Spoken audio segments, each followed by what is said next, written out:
Hey everyone, welcome back to the channel. Today we are diving into something that most mainstream American media completely ignores. But honestly, it's one of the most consequential geopolitical fault lines in the world right now, and it has direct implications for us here in the United States. So pay attention because this isn't just some faraway regional dispute. This is about the balance of power in the Pacific, and that means it affects our own strategic position directly. Even at this moment, people still ask me, is there any room left for China-Japan relations to recover? Is there any diplomatic off-ramp, any back-channel negotiation that could pull things back from the brink? The blunt and honest answer is no, absolutely not. And that decision was already made and sealed back in November of 2025.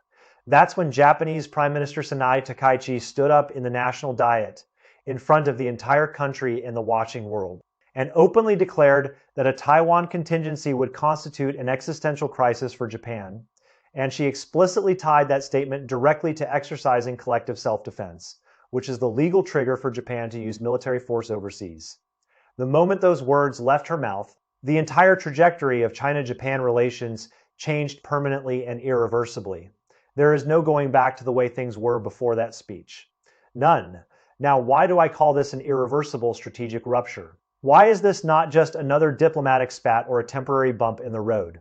There are two fundamental reasons, and as Americans, we need to understand both of them in depth because they directly affect our own strategic calculus in the Asia-Pacific region. Reason number one, Taiwan is China's absolute core interest. The reddest of all red lines, the one issue they have repeatedly told the world they will never compromise on.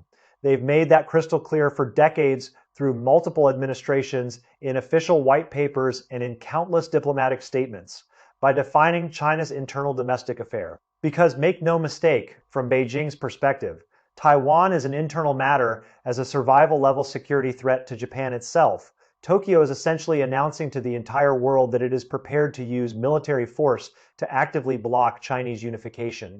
This isn't some diplomatic friction over trade or fishing rights. This isn't a territorial dispute over a few rocks in the East China Sea. This is an outright hostile declaration of intent.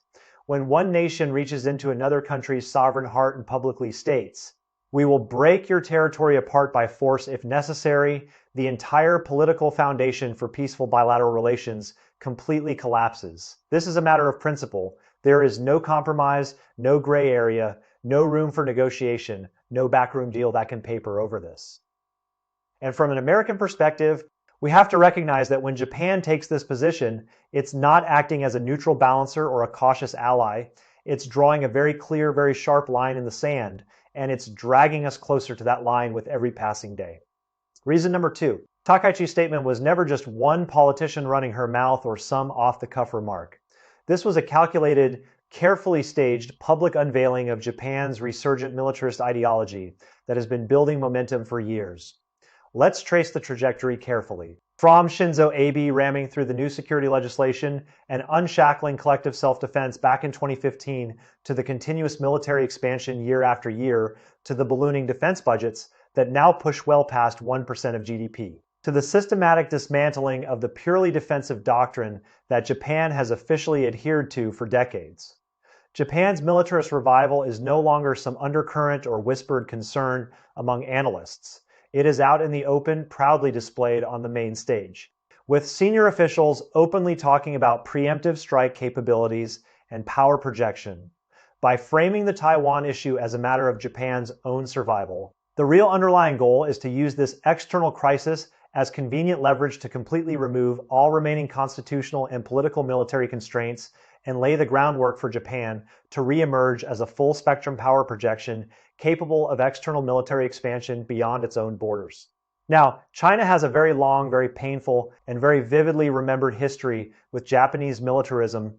Tens of millions of Chinese civilians perished during that brutal occupation and war. That memory is not ancient history to them. It's living memory taught in schools, commemorated in museums, and embedded in their national consciousness. They are never ever going to tolerate a heavily armed, aggressively expanding Japan on their doorstep again. That is not negotiable. That is not subject to compromise. That is a hard red line that Beijing has drawn and will enforce. And here's the part that should really grab our attention as Americans and wake us up to the stakes involved. This move also locks Japan squarely and irreversibly into the United States' overall strategy of containing China's rise. Tokyo is no longer trying to balance delicately between Beijing and Washington. They have made their choice. And they have made it loudly and publicly. They want to be the forward deployed bastion for American encirclement, the tip of the spear, the aircraft carrier that never sinks, and they are openly preparing to treat China as a direct military adversary in both doctrine and daily operations. When your neighbor defines you as its primary strategic opponent, when it writes interference in your internal affairs directly into its national security policy documents, when it conducts simulated attack drills against your carrier strike group, the foundation of any bilateral relationship simply ceases to exist. As Americans, we need to ask ourselves some very hard questions. Is this alliance serving our long-term interests, or are we being deliberately dragged into a confrontation that Japan is actively escalating for its own reasons? Are we the ones driving this alliance? Or are we being driven by a junior partner with its own historical baggage and territorial ambitions? Over the past year or so, China's countermeasures against Japan have been methodical, relentless, and carefully calibrated, hitting through trade rules, industrial access restrictions.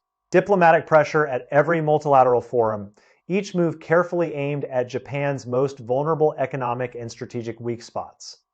And then on June 29th of this year, they rolled out a new round of export controls that is significantly broader in scope and much more precisely targeted in execution. And this one strikes directly at the root of Japan's militarist ambitions, not just at the surface level. According to the official Ministry of Commerce announcement, which has been reviewed and verified by multiple independent sources, 20 entities have been placed on the restricted list, and they are now completely banned from receiving any Chinese origin dual-use items whatsoever. And this isn't just about Chinese exporters complying with the rule. The regulation explicitly and unambiguously states that no foreign organization or individual anywhere in the world can resell or transfer any Chinese origin dual-use goods to these entities either under any circumstances, any existing contracts, any ongoing activities. Any long-term supply arrangements must be halted immediately and without exception. On top of that, another 20 entities have been placed on a watch list, which subjects them to much stricter end-user and end-use reviews. And any export application that could potentially enhance Japan's military capabilities in any way will be flat out rejected without exception. No appeals, no exceptions, no back-channel loopholes. Now, the real significance of this list goes far beyond just those 20 names on paper. The top 4 institutions on that list are not commercial companies at all. They are not factories or assembly plants. They are the strategic brain trusts, the intellectual engines. The command centers of Japan's entire military-industrial complex. Let me break that down for you in detail so you understand the full weight of what China is doing here. The very first one on that restricted list is the National Institute for Defense Studies, established back in 1952, which operates directly under the Ministry of Defense. This is essentially Japan's highest-level strategic think tank and the central command hub for military policy planning and strategic analysis. They don't just write reports. They draft the annual defense white paper, which sets the official tone for Japan's security posture. They train senior self-defense force officers who will go on to command units and shape doctrine for decades. They shape the entire strategic direction of Japan's security posture for years to come. Right behind it on the list are the Ground Equipment Research Institute, the Maritime Equipment Research Institute, and the Aviation Equipment Research Institute. All three fall under the Acquisition, Technology, and Logistics Agency, and they function as Japan's national laboratories for Army, Navy, and Air Force weapons development, respectively.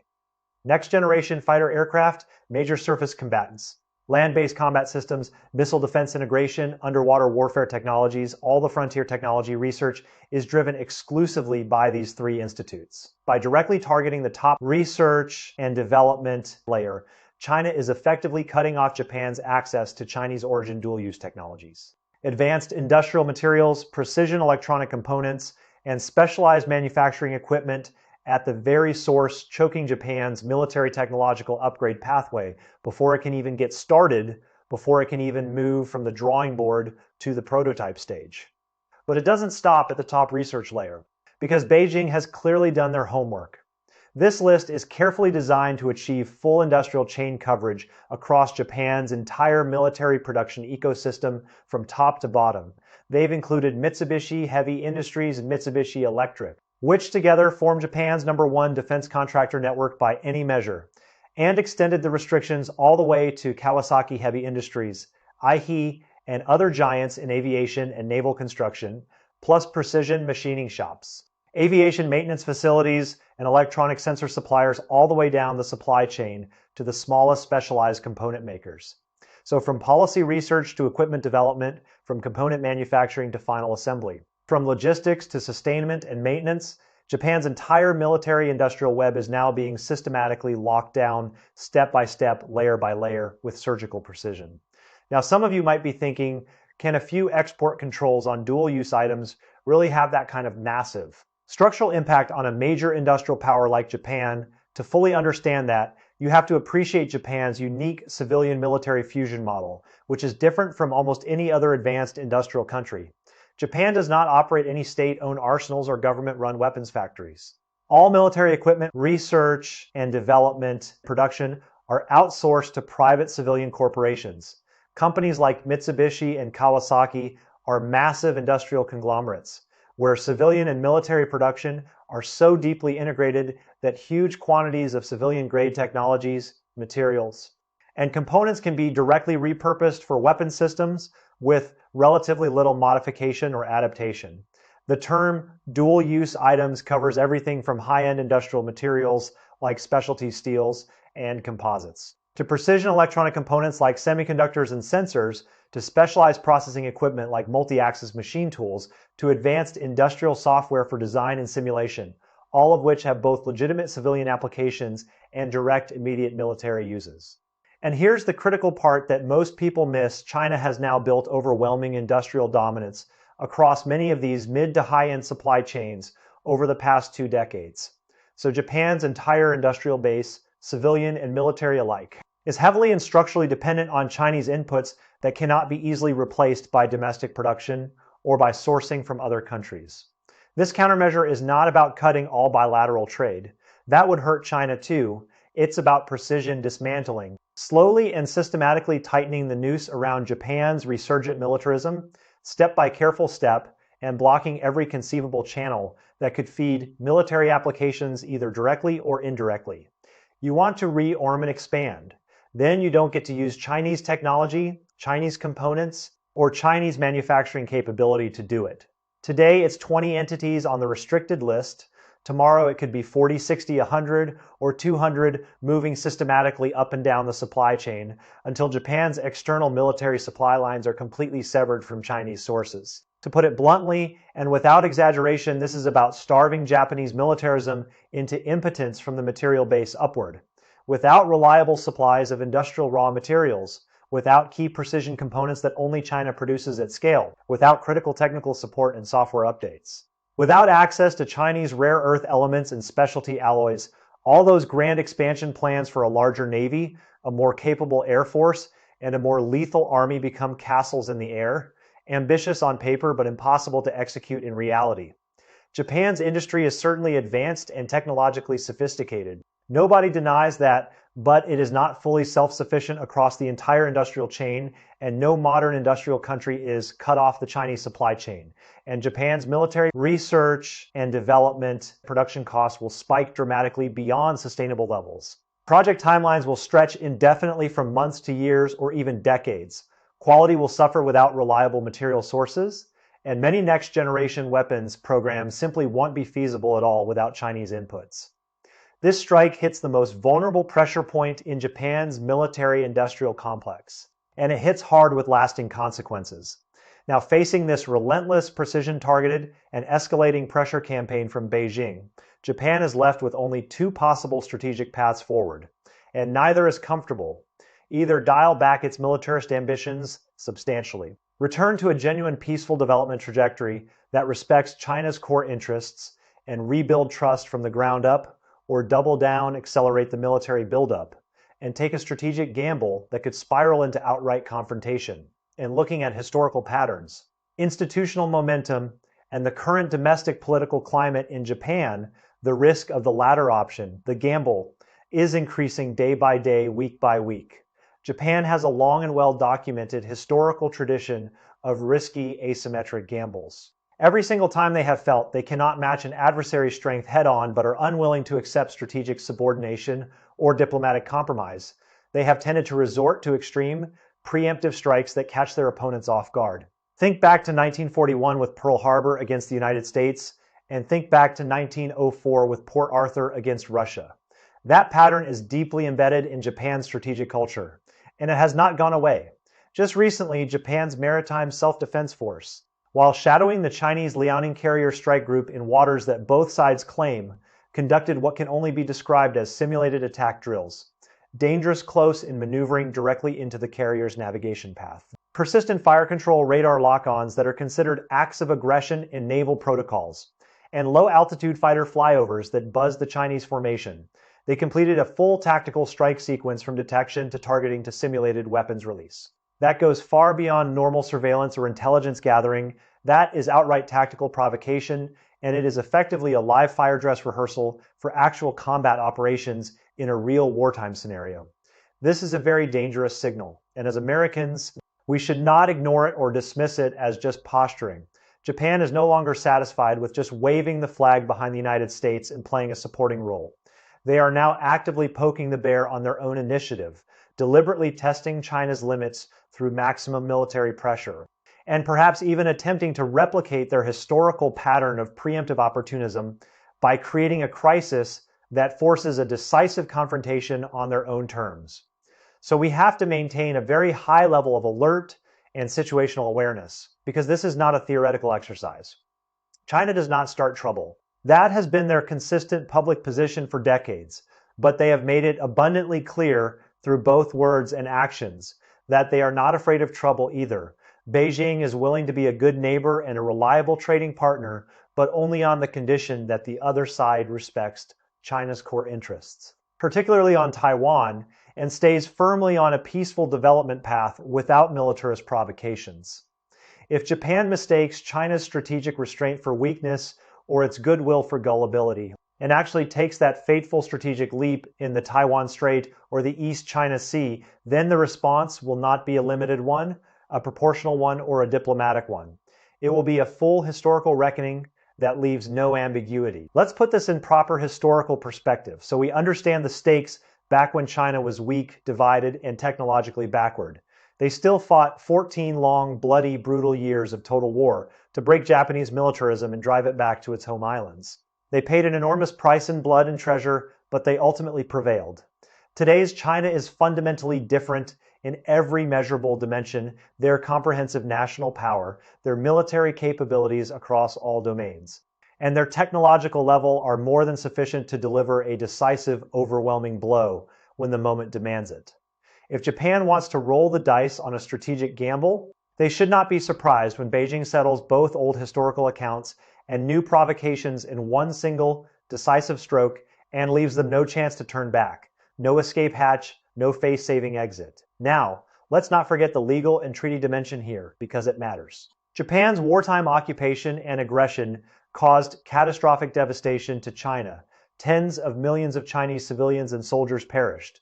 Entire cities were destroyed, and the country's development was set back by generations. In the 1972 Joint Communique and the 1978 Peace and Friendship Treaty, China formally and explicitly waived its right to war reparations from Japan. But that waiver was explicitly and unambiguously conditional on Japan recognizing the One China principle, genuinely reflecting on its militarist past, and committing to peaceful coexistence without any further aggression. Today, by openly intervening in the Taiwan issue, by declaring it an existential threat, and by tearing up the spirit and substance of those treaties through direct military provocations, Japan has effectively and legally voided those conditions. China is fully entitled under international law and treaty law to revisit the entire legal basis of the bilateral relationship, and that includes revisiting the reparation waiver. And given where things stand today, with China's growing power and Japan's escalating provocations, Beijing has both the legal grounds and the raw, credible power to act on that, right, if they choose to.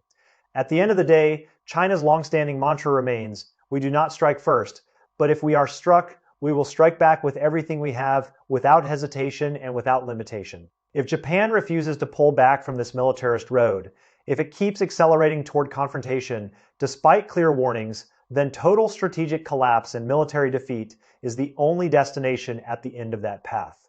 The sword is already drawn, and this time there will be no mercy. No half measures, no negotiated settlement, no return to the status quo ante. We maintain our strategic composure and our long-term perspective. But we also sharpen our fighting will and our readiness to respond to any provocation. Japan's current trajectory, driven by its own domestic politics and historical impulses, is driving itself straight toward the abyss of a conflict. It cannot win against a much larger and more capable adversary. China's resolve to defend its sovereignty, security, and development interests is absolutely rock solid. There is no shaking it. No bargaining it away, no deterring it with threats. Anyone who tries to cross that line will pay a heavy, irreversible, and potentially catastrophic price. So let's sit back and watch this space very closely, because in this once-in-a-century transformation of global power dynamics, we in the United States need to be very clear about who is really standing at the end, what that means for our own strategic position, and whether we are being pulled into a conflict that serves Japanese interests far more than our own. That's it for today. I'll see you in the next one. Stay sharp, stay informed, and always question the mainstream narrative.